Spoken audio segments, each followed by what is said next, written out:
Dude. His dad wanted to know what we were doing and why Shane Shella was curled up under the bed. We told him that the basement was a haunted house and that Shane Shella really paid for us to do this to him. But Riley's dad didn't believe that. I admit that the bungalow looked like a haunted house. I didn't have time to put together as a horror experience in the lake of food, which just balloons of golden food with a half a bottle of ketchup in. I tried to show Riley's dad our original plan to prove that we were really running a legitimate operation, but he didn't seem convinced. And to make a long story short, that was the end of the haunted house. Good news is, since Riley's dad didn't believe us, he didn't make us refund Shane's money. So, I went to clear $2 today. Riley ended up making the whole house mess.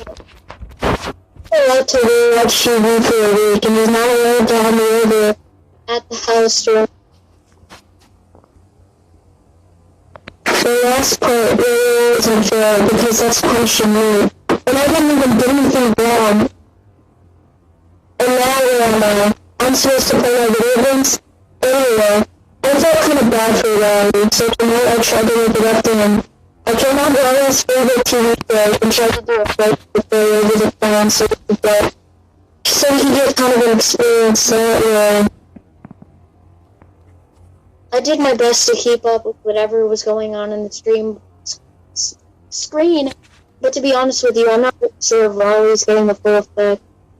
Well, Riley is grounding is fully over, and just in time for Halloween too.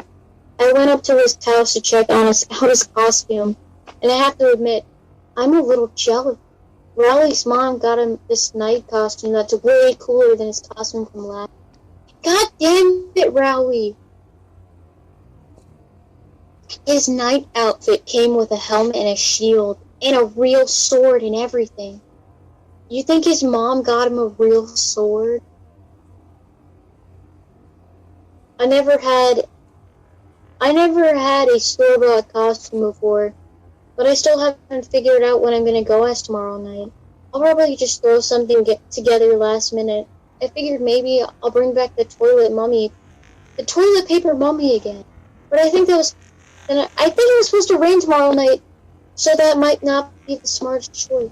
In the past 2 years, the neighborhood grown-up getting crazy about my link. I'm really starting to think that it's actually having an effect on the amount of candy I'm bringing in. But I don't really have time to put together a good costume because I'm in charge of planning out the best route for me and Riley to take tomorrow night. This year I came up with a plan that'll get us at least twice the candy we scored last year. About an hour before we were supposed to start trick-or-treating, I still didn't have a costume at this point. I was seriously thinking about going as a cowboy for the second year in a row. But then Mom kicked my door. She kicked my door open and stabbed me. But then Mom knocked on my door and handed me a pirate costume with an eye patch and a hook and everything. I mean, what can I say? It's a really good costume. Riley showed up around 6:30 wearing his night costume, but it didn't look anything like it did yesterday. Riley's mom made all these safety improvements to it, and you couldn't even tell what he was supposed to be anymore. She cut out a big hole in front of the helmet to make it so he could see better, and covered it up with all this reflective tape. She can wear a winter coat and everything, and replaced the sword with a glowing stick. I grabbed my pillowcase, and me and Riley started to head out, but my mom stopped us before we can get out the door. I want you to take Manny with you. Oh, and Manny's a little pirate, too. Man, I should have known that there was a catch when Mom made me get that costume. I told Mom there was no way I was taking Manny with us, because we were going to hit 152 houses in 3 hours. And plus, we were going to be on Snake Road, which was way too dangerous for a little kid like Manny. I should have never mentioned that last part, because the next thing I knew, Mom was telling Dad, and he had to go along with us to make sure he didn't step foot outside our neighborhood. Dad tried to squirm out of it, but once Mom made up her mind, there's no even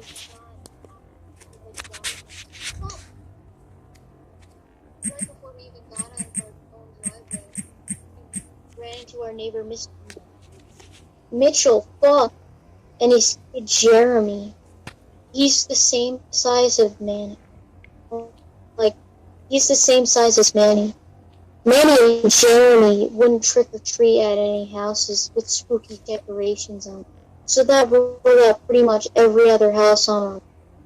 Dad and Mr. Mitchell started talking about football or something, and every time one of them wanted to make a point, they'd stop walking. So we were hitting only about one house every 20 minutes.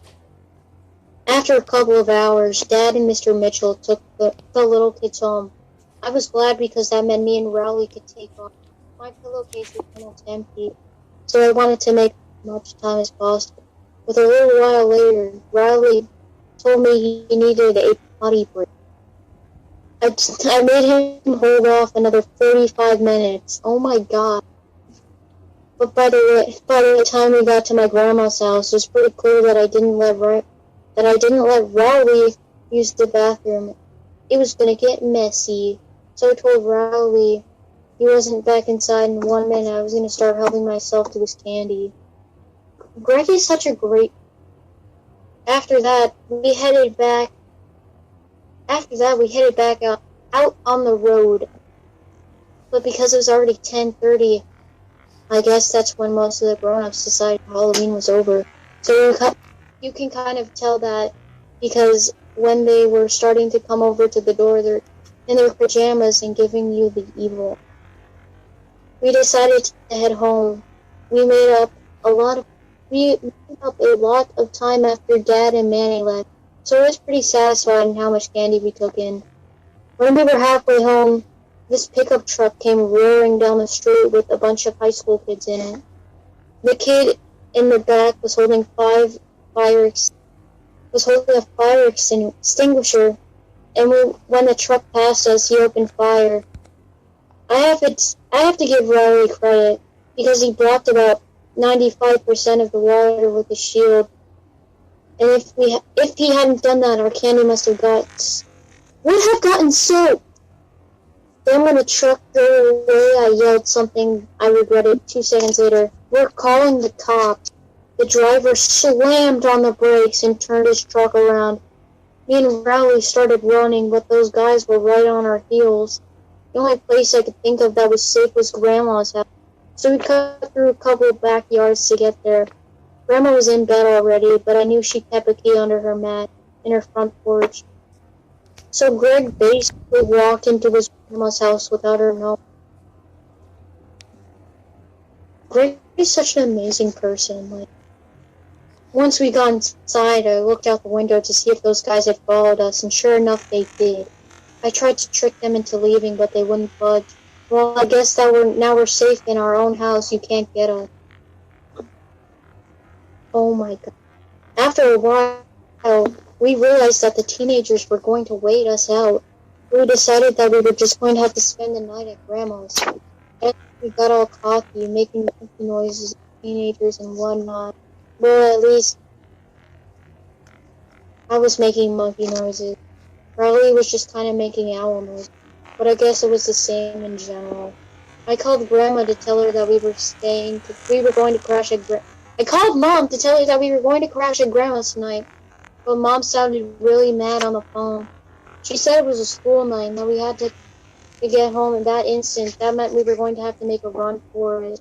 I looked out the window at this time. I didn't see the truck, but I knew those guys were hiding somewhere, trying to draw us out. So we snuck out the back door and hopped over Grandma's fence and ran all the way to Snake Road. I figured our chances were better there because there weren't any street lights. Snake Road is scary though on its own without having a truckload of teenagers hunting you down. Every time we saw a car coming, we drove into the bushes. It must have taken us 100 years. But believe it or not, we made it all the way home without getting